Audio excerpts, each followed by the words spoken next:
Allah itu menceritakan ketiga sifat dari anak itu adalah ada anak yang kemudian mereka menjadi fitnah. Innama amwalukum wa auladukum fitnah di dalam surat At-Taghabun 15. Sesungguhnya yang kedua, ada anak itu yang menjadi fitnah. Fitnah itu adalah ujian bagi orang tuanya. Dan itu kita dapati dalam kehidupan bermasyarakat. Kita sering jumpai ada anak-anak yang kemudian mereka menjadi fitnah bagi kehidupan orang tuanya.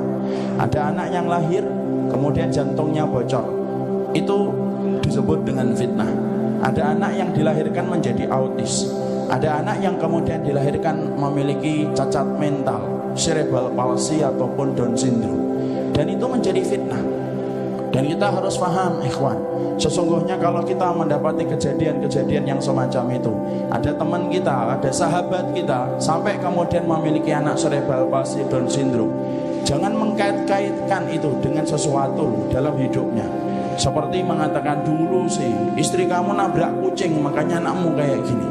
Tidak ada hubungannya kucing dengan anak kita dan bagaimana sifat anak kita. Dulu kamu sih ketika suami istrimu kemudian mengandung, kamu menginjak kecoa, ini anaknya kayak gini. Maka itu tidak ada. Memang ada anak yang kemudian menjadi fitnah, di mana ketika dia menjadi fitnah itu merupakan bagian dari salah satu sifat anak yang diceritakan oleh Allah di dalam Al-Quran. Makanya kita harus paham, kalaulah anak pada waktu sebelum dia dilahirkan bisa memilih menu sebagaimana kita memilih menu di warung makan, pastinya anak-anak yang hari ini kita lihat cacat mental, Down syndrome, tidak sempurna, pasti mereka akan memilih menjadi anak yang normal sebagaimana anak normal yang lainnya. Tapi kita harus paham, ketika mata kita suka mencibir anak-anak yang kuna kemudian berkebutuhan khusus, kita harus ngerti, ikhwan, mereka pun tidak bisa memilih ketika mereka dilahirkan, tetapi itu menjadi bagian dari fitnah yang Allah berikan untuk menjadi ujian kebaikan bagi kehidupan ibu dan bapaknya. Makanya Masya Allah, itu salah satu di antara orang yang saya kenal betul memiliki anak yang menjadi fitnah itu adalah ibu dan bapak saya. Bapak dan ibu saya memiliki anak yang pertama cerebral palsy.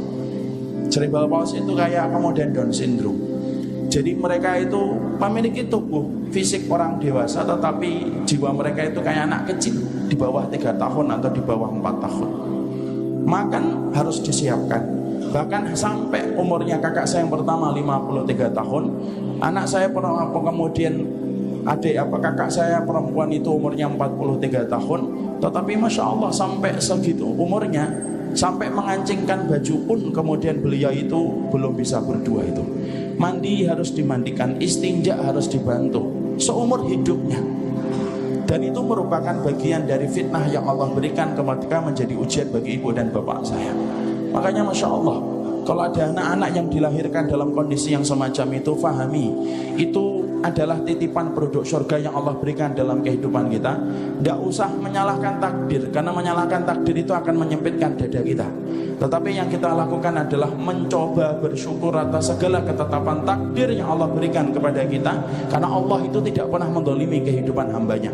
Kalau ada di antara kita yang suka berkata, Allah dolim sama saya, lalu saya akan bertanya, terus yang tidak dolim sama antum siapa? Padahal Allah telah mensifati dirinya itu dengan kata Rahman, dan Allah mensifati dirinya dengan sifat Rahim. Makanya anak-anak ada yang kemudian menjadi fitnah bagi kehidupan orang tuanya. Ini saya cerita sedikit tentang curhat. Saya ketika di pondok, lalu kemudian bisa membaca kitab, lalu kemudian saya dapati di kesantrian itu ada kitab-kitab, dan ketika sudah mulai bisa membaca kitab, saya masih ingat betul itu. Apa perkara yang saya cari ketika saya bisa membaca kitab? Saya cari itu bagaimana hukumnya dan fatwanya para ulama ketika mereka menyampaikan hukum tentang masalah anak-anak yang mereka tidak memiliki kesempurnaan akal ketika mereka itu dilahirkan. Ternyata saya mendapati pendapat dari Majmu' Fatawa disampaikan. Imam Taimiyah itu berkata, anak-anak yang dilahirkan dalam kondisi tidak sempurna akalnya, ada yang autis, ada yang Down syndrome, ada yang idiot, ada yang cerebral palsy, maka kemudian kelak pada waktu hari kiamat mereka tidak ditanya tentang sholatnya, mereka tidak ditanya tentang puasanya, dan mereka tidak ditanya tentang ibadahnya. Karena sholat, puasa, dan ibadah itu hanya ditanyakan kepada mereka yang terkena beban taklif, dan beban taklif itu salah satunya adalah berakal, dan mereka tidak sempurna akalnya. Makanya mereka anak-anak yang istimewa semacam ini kelak ketika mereka dibangkitkan di padang mahsyar, maka sesungguhnya mereka tidak ditanya kecuali satu. Ata'arifuni, kalian kenal saya sebagai Rabb yang menguasai alam semesta ataukah tidak? Maka anak-anak itu kemudian akan berkata, na'arifuka, kami kenal engkau ya Allah.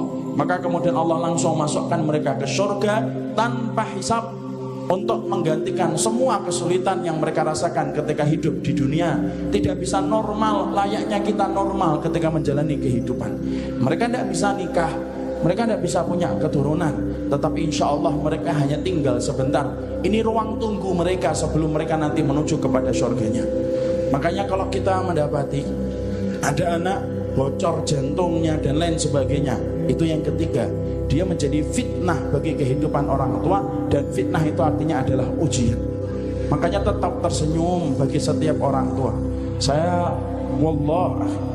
tidak pernah mendapati seseorang yang begitu sabar mendidik anaknya kecuali adalah ibu saya.